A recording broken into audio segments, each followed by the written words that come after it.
인류 역사상 최초로 시도된 이 게놈 프로젝트라고 하는 이 프로젝트를 지휘했던 프랜시스 콜린스가 인간의 몸에 한 31억 개 정도의 유전자를 서열하는 데 큰 공헌을 하게 되었습니다.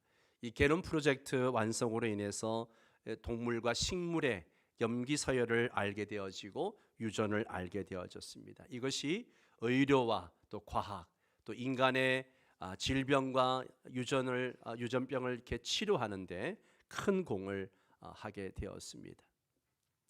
2006년도에 미국 PBS 방송에서 이제 MC가 인터뷰를 하는데 이런 질문을 했습니다. 콜린스에게 당신은 예수의 부활과 같은 그런 기적을 믿습니까? 어떻게 생각하십니까? 라고 물었습니다. 그러자 콜린스가 꽃이 피는 것을 보면서 우리는 기적이라고 말하지 않습니다. 분자 생물학을 바탕으로 그 과정을 이해할 수 있게 되었기 때문입니다. 저는 초자연적인 하나님께서 특별한 순간에 이 자연 세계에 개입하셔서 우리의 눈에 기적처럼 보이는 일을 하실 수 있다고 믿습니다. 예수의 부활은 저의 믿음에 있어서 가장 중요한 사건이고 저의 믿음입니다. 그렇게 고백을 했습니다. 태초에 하나님께서 천지를 창조하셨을 때 에덴 동산에 죽음이 있었을까요? 없었을까요? 죽음이 없었습니다. 하나님이 처음 세상을 만드셨을 때는 죽음이 없었어요. 죽음은 하나님의 의도가 아니라 인간의 죄로 말미암아 주어진 결과였습니다. 따라서 모든 사람은 이 죽음을 비정상적이고 비합리적인 것으로 여깁니다. 죽기 위해 태어난 사람은 아무도 없죠. 그죠? 그런데 2000년 전에 죽기 위해 태어났던 한 사람이 있었습니다. 영원하신 하나님의 아들 예수 그리스도는 십자가에서 인류의 죄를 대속하기 위해 인간의 몸을 입고 이 땅에 오셨습니다. 율법의 기준으로 완전한 의를 이루신 예수님은 거룩한 산 제물로 십자가에 못 박혀 죽으셨습니다. 자신의 예언대로 사흘 만에 부활하신 그 예수님은 성경 전체를 이해하는 가장 중요한 열쇠이기도 합니다.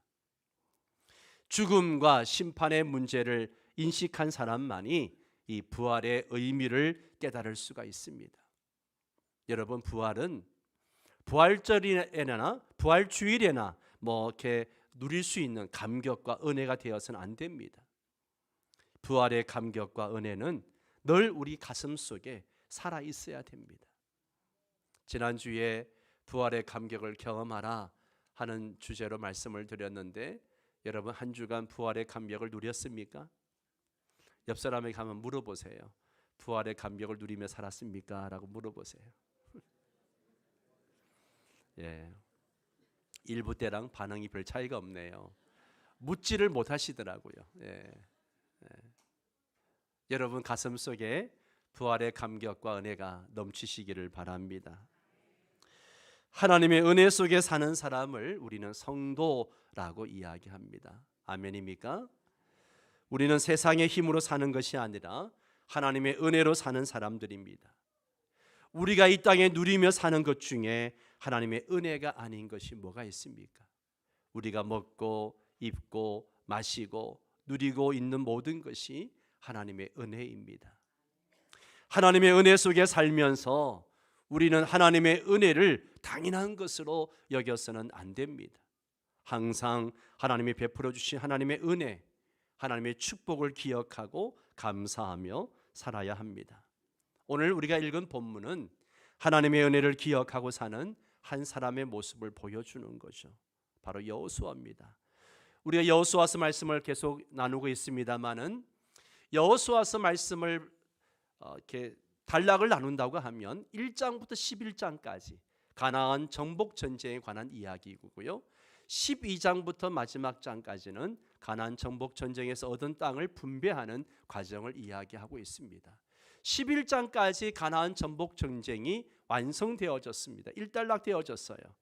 그렇다면 12장부터는 그 땅에 관한 분배 과정에 관한 이야기가 나와야 정상입니다. 그러나 여호수아는 다시 이 이스라엘 정복사를 12장에서 개괄적으로 이야기하고 있다라고 하는 것이죠. 왜 여호수아가 또다시 가나안 정복 과정을 이야기하는 것일까요? 자기 공로를 드러내기 위해서일까요? 내가 지휘해서 이렇게 가나안을 정복했으니까 내가 영웅 취급을 받아야 한다 하는 그런 마음에서 이런 이야기를 하고 있을까요? 그렇지 않습니다.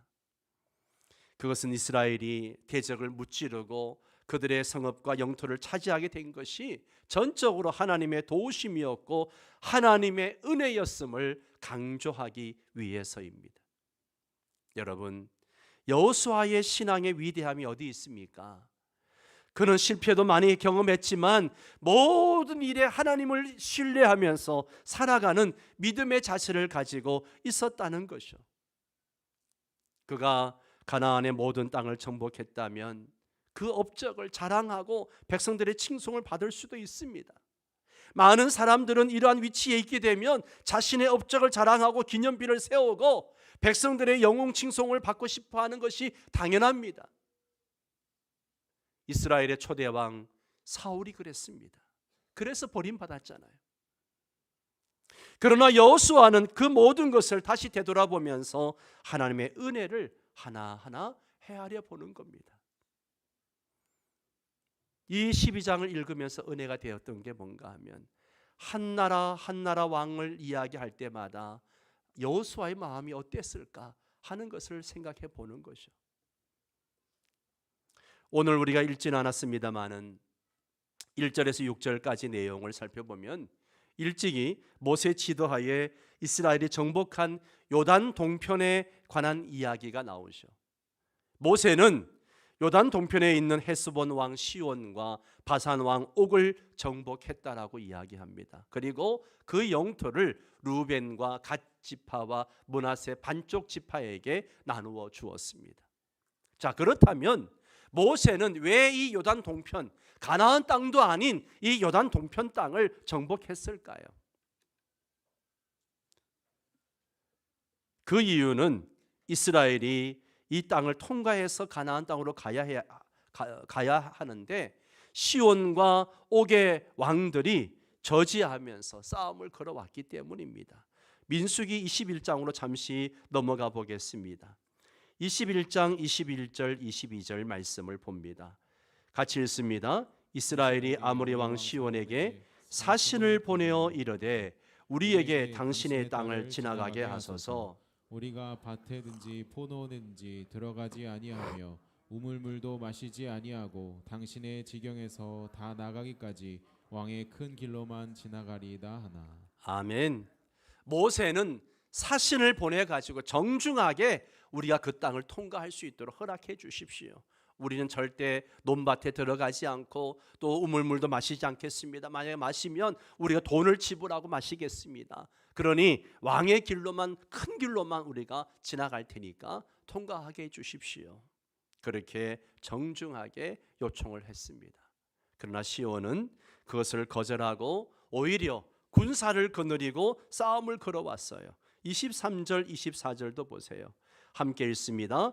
시온이 이스라엘이 자기 영토로 지나감을 용납하지 아니하고 그의 백성을 다 모아 이스라엘을 치러 광야로 나와서 야하스에 이르러 이스라엘을 치므로 이스라엘이 칼날로 그들을 쳐서 무찌르고 그 땅을 아르논에서부터 야복까지 점령하여 암몬 자손에게까지 미치니 암몬 자손의 경건은 견고하였더라.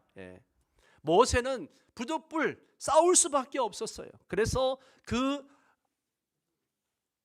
가나안 동편의 땅, 그 시온의 왕을 진멸하고 그 땅을 정복합니다. 그리고 그 땅을 갖추기 많은 루벤 지파, 갓 지파, 므낫세 반쪽 지파에게 너희 형제들이 가나안 땅을 정복할 때까지 전쟁에 동참한다는 조건으로 기업으로 주는 것을 봅니다. 이 전쟁은요, 이스라엘 가나안 정복사에 있어서 굉장한 의미가 있는 일이었습니다. 이스라엘의 요단 동편 정복은 가나안 정복에 큰 영향을 미쳤습니다. 이 사건으로 말미암아 가나안 족속들이 크게 두려움에 떨게 됩니다. 우리는 이 사실을 라합을 통해서 알게 됩니다.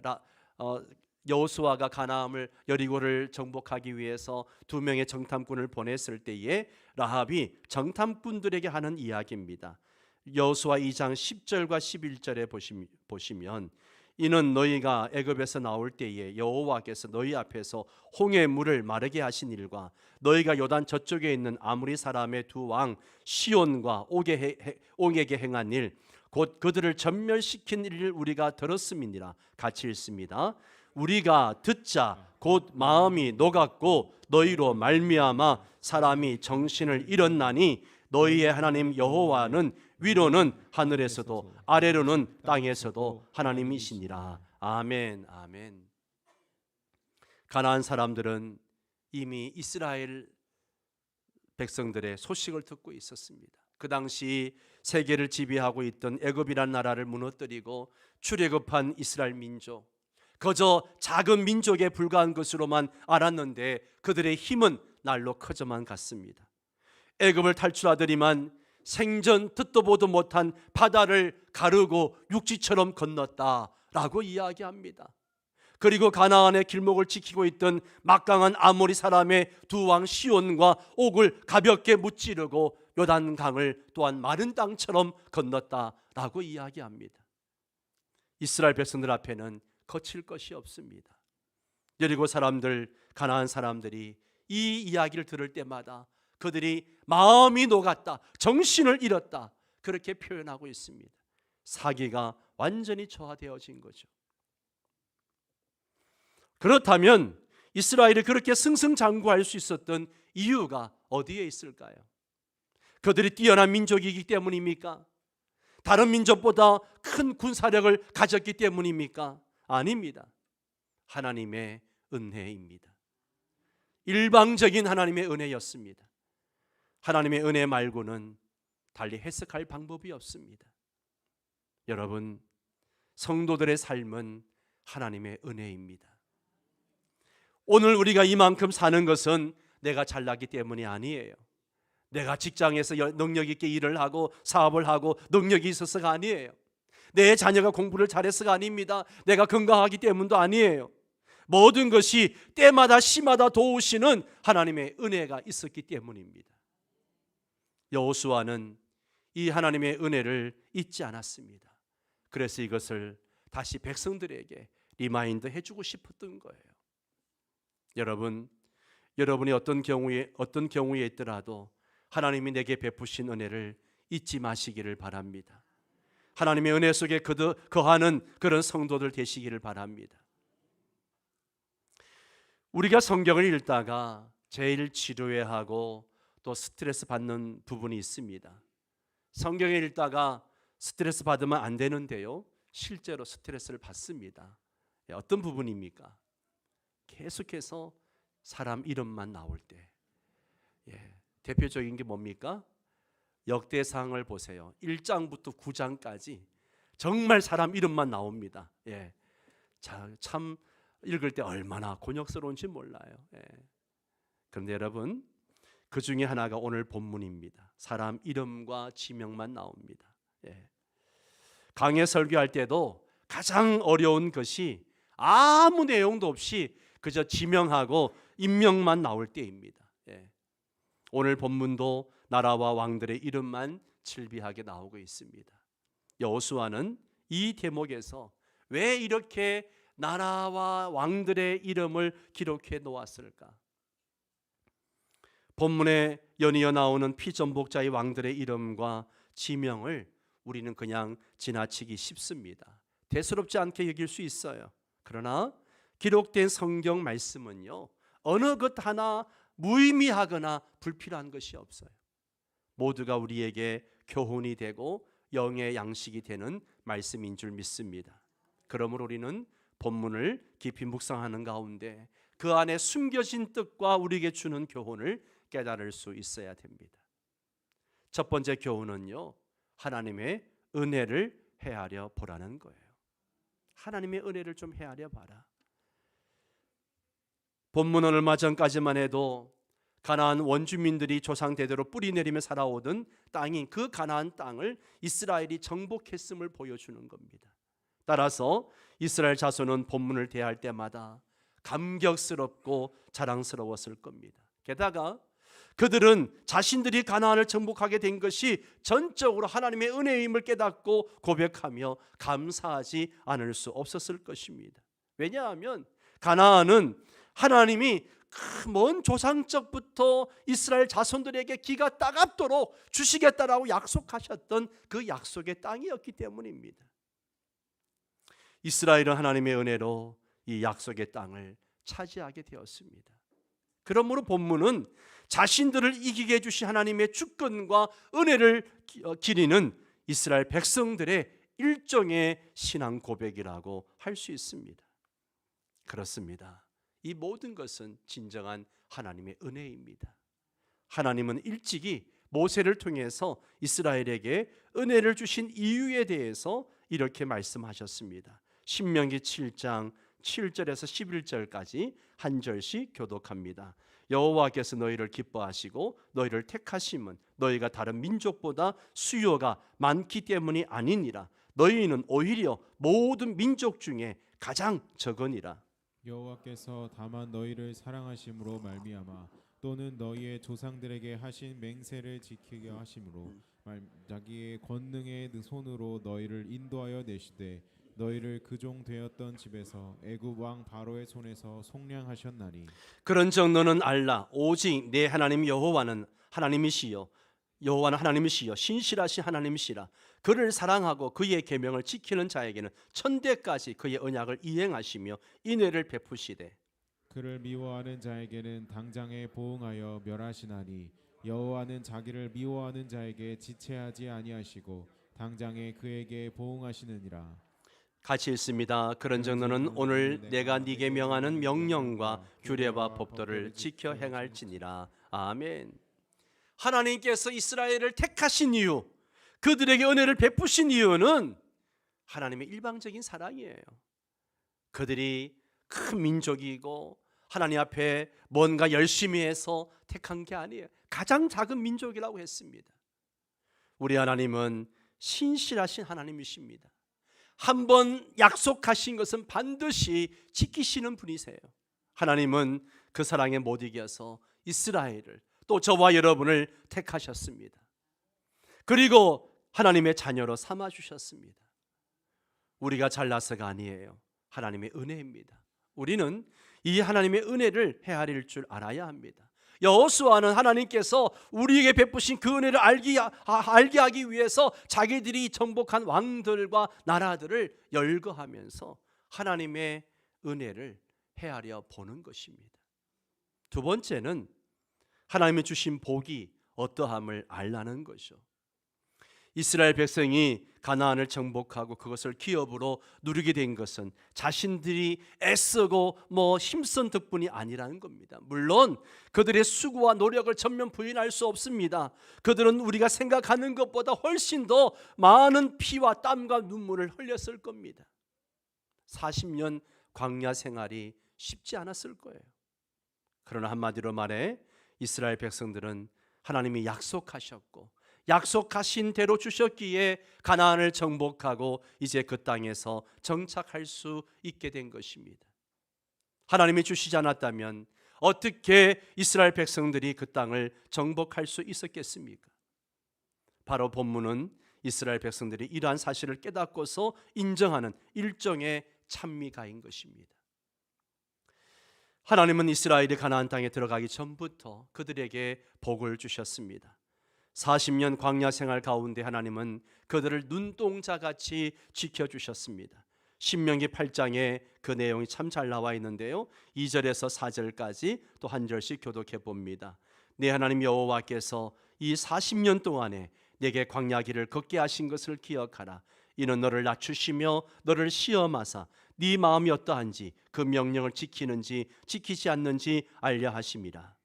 너를 낮추며 너를 줄이게 하시며 또 너를 알지 못하며 내 조상들도 알지 못하던 만나를 내게 먹이신 것은 사람이 떡으로만 사는 것이 아니요 여호와의 입에서 나오는 모든 말씀으로 사는 줄을 내가 알게 하려 하심이니라. 같이 읽습니다. 이 이 40년 동안에 내 의복이 헤어지지 아니하였고 내 발이 부르트지 아니하였느니라. 아멘. 야, 여러분 40년 동안 옷이 헤어지지 않았어요. 발이 부르트지 않았어요. 하나님께서 그들을 그냥 눈동자처럼 그렇게 보호하시는 것을 보게 됩니다. 또 보세요. 32장에 이런 말씀이 있습니다. 한 절씩 교독합니다.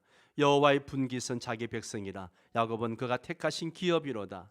여호와께서 그를 황무지에서 짐승이 부르짖는 광야에서 만나시고 호위하시며 보호하시며 자기의 눈동자같이 지키셨도다. 마치 독수리가 자기의 보금자리를 어지럽게 하며 자기의 새끼 위에 너풀거리며 그의 날개를 펴서 새끼를 받으며 그의 날개 위에 그것을 엎는 것 같이 여호와께서 홀로 그를 인도하셨고 그와 함께한 다른 신이 없었도다. 아멘, 아멘. 하나님이 이들에게 어떻게 은혜를 베푸셨습니까? 험한 광야 40년 동안 옷도 헤어지지 않고 발도 부르트지 않도록 지켜주셨습니다. 사나운 짐승들이 울부짖는 광야에서 낮에는 구름 기둥으로 밤에는 불 기둥으로 그들을 보호하시고 눈동자처럼 지켜주셨습니다. 때로는 시련과 고난과 역경이 많았지만 어미 독수리가 새끼를 보호하듯이 그렇게 보호해 주셨습니다. 말씀을 보세요. 여호와께서 홀로 그를 인도하셨고 그와 함께한 다른 신이 없었다라고 말하고 있습니다. 하나님이 하셨습니다. 우리 하나님이 하셨습니다. 할렐루야. 지난 세월 이 하나님이 저와 여러분에게도 그렇게 은혜를 베풀어 주셨습니다. 이 하나님의 은혜는 앞으로도 계속해서 베풀어 주실 것입니다. 하나님의 은혜와 축복은 한량이 없습니다. 그러므로 우리는 이스라엘 자손들처럼 그 은혜와 축복을 헤아리며 하나님께 감사할 줄 아는 자들이 되어야 합니다. 지금 여러 가지 시련과 질병의 고통 속에 있는 자들이 있을 것입니다. 어떻게 이것이 은혜라고 이야기할 수 있을까 말하는 사람도 있을 것입니다. 그러나 여러분, 우리는 지금 당장 그것을 이해할 수 없고 내가 수용할 수 없는 일이라 할지라도 우리 하나님은 신실하신 분이십니다. 하나님을 사랑하는 자, 곧 그의 뜻대로 부르심을 입은 자들에게는 모든 것이 합력하여 선을 이루느니라. 하나님께서 선으로 바꾸어 주실 줄 믿습니다. 그러하기에 우리는 이것까지도 감사할 수 있어야 합니다. 범사에 감사하라. 이는 그리스도 예수 안에서 너희를 향하신 하나님의 뜻이니라. 우리는 감사하며 살아야 합니다. 하나님 베풀어 주신 은혜에 감사하며 사는 것이 하나님의 뜻입니다. 말씀을 맺겠습니다. 우리 각자의 삶에서도 여호수아 12장의 이스라엘 백성들처럼 우리가 겪는 도전과 승리의 순간들을 통해 하나님의 복을 세어 보아야 합니다. 작은 것에서부터 큰 것까지 하나님께서 우리에게 주신 모든 복에 대해 감사하는 마음을 가지시기를 바랍니다. 여러분 한번 눈을 감아 보실까요? 하나님께서 우리에게 나에게 베풀어 주신 우리 가정과 우리 자녀들에게 베풀어 주신 복을 세어 보십시오. 우리 교회와 이 나라 가운데 베풀어 주신 복을 생각해 보시기 바랍니다. 이번 한 주간 여러분들에게 숙제를 드린다면 각자의 일기장이나 메모에 매일매일 받은 복을 기록하면서 그 복을 통해서 하나님의 사랑과 선하심을 다시 한번 기억하고 감사하는 시간이 되었으면 좋겠습니다. 우리 함께 조용히 묵상하면서 찬송가 301장 지금까지 지내온 거 가사 안 보고도 여러분 부를 수 있을 만큼 잘 아는 말씀입니다. 이 찬양을 부르고 함께 하나님 앞에 결단하면서 기도하는 시간 갖도록 하겠습니다.